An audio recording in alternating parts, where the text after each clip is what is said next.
तुम्हें पता है उलकर, शुक्र है कि मेरी जिंदगी में वो है।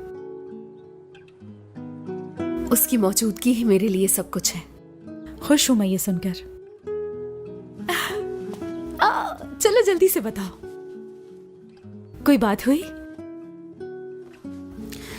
अभी नहीं। तुम्हें क्या लगता है, यानी कि वो जल्द इकरार करेगा अपनी मोहब्बत का? मालूम नहीं,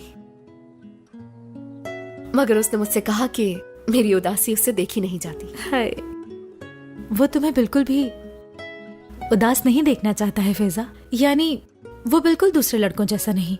मतलब अगर ऐसा होता तो फौरन कह देता कि प्यार करता है और फिर वो लड़का बिल्कुल गायब हो जाता।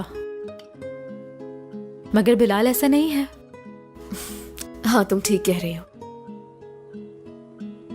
वैसे भी उसकी आंखें मुझसे एतराफ़े मोहब्बत कर रही थी। कितना रोमांटिक है ये।